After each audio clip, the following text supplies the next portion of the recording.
Assalamualaikum warahmatullahi wabarakatuh. Halo semuanya. Jadi saya di sini akan berbicara sedikit mengenai beberapa soft skills yang diperlukan sebagai mahasiswa. Sebelum masuk ke pembahasan, izinkan saya memperkenalkan diri. Nama aku Aryo Ramadhani Wicaksono. Aku biasa dipanggil Aryo dan aku dari IPB University. Baik, langsung aja kita masuk ke pembahasan. Ada apa aja sih soft skill yang kita butuhkan sebagai mahasiswa? Jadi yang pertama ada problem solving, yang kedua ada time management atau manajemen waktu, yang ketiga ada critical thinking atau berpikir secara kritis. Baik, jadi di sini saya akan menjelaskan cara mengembangkan dan pentingnya punya skill-skill tersebut. Jadi yang pertama kita akan membahas adalah problem solving. Kenapa sih problem solving itu penting banget? Jadi dengan memiliki kemampuan problem solving, kita dapat mengidentifikasi masalah tersebut, mencari tahu kenapa tidak berjalan sesuai dengan harapan, dan menentukan tindakan atau solusi untuk memperbaikinya. Pada akhirnya kita dapat mengontrol kehidupan menjadi lebih baik. Kemampuan problem solving juga memungkinkan kita untuk dapat memanfaatkan sebuah masalah menjadi peluang di kehidupan. Ada beberapa cara untuk mengembangkan skill tersebut. Yang pertama adalah berpikir positif, yang kedua identifikasi masalah, yang ketiga brainstorming, yang keempat evaluasi, dan yang terakhir adalah pelajari cara orang lain menyelesaikan masalah. Baik, selanjutnya saya akan membahas tentang time management atau manajemen waktu. Jadi saya akan menjelaskan betapa pentingnya manajemen waktu bagi kita.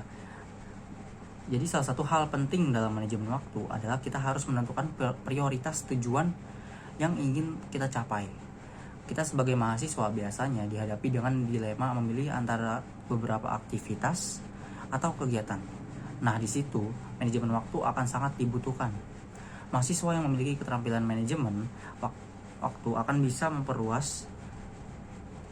melakukan keduanya. Dia akan membuat prioritas kegiatannya terlebih dahulu, lalu baru dilanjut dengan kegiatan yang lain. Keterampilan manajemen waktu akan membantu kita untuk bisa menyusun kegiatan untuk mencapai tujuan yang direncanakan dengan masih adanya waktu untuk kita melakukan hal yang disukai. Waktu akan terasa lebih lama kalau kita mengelolanya dengan baik. Baik, saya akan menyebutkan beberapa contoh cara mengembangkannya. Skill manajemen waktu. Jadi yang pertama ada belajar untuk selalu fokus, yang kedua membuat perencanaan, yang ketiga berani mengambil keputusan, yang keempat mencari motivasi diri, dan yang terakhir adalah menyusun skala prioritas.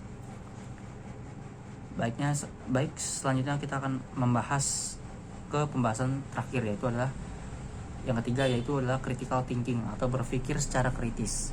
Ada beberapa hal yang membuat critical thinking itu penting. Yang pertama adalah orang yang mampu berpikir dengan baik dan memecahkan masalah secara sistematis adalah aset dalam karir apapun. Yang kedua, penting meningkatkan keterampilan intelektual yang fleksibel dan kemampuan untuk menganalisis informasi serta mengintegrasikan beragam sumber pengetahuan dalam memecahkan masalah. Yang ketiga, membantu kita menganalisis struktur logis teks. Pemikiran kritis juga meningkatkan kemampuan pemahaman. Yang keempat, membantu kita menjadi problem solver yang kreatif. Dan yang terakhir adalah membantu kita merefleksikan diri.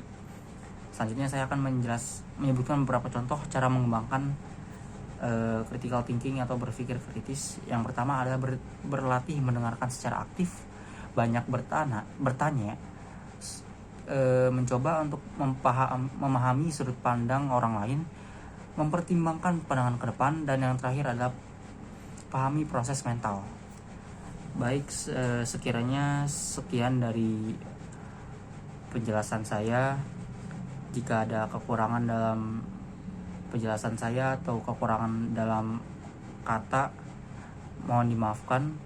Kurang dan lebihnya mohon maaf. Wassalamualaikum warahmatullahi wabarakatuh.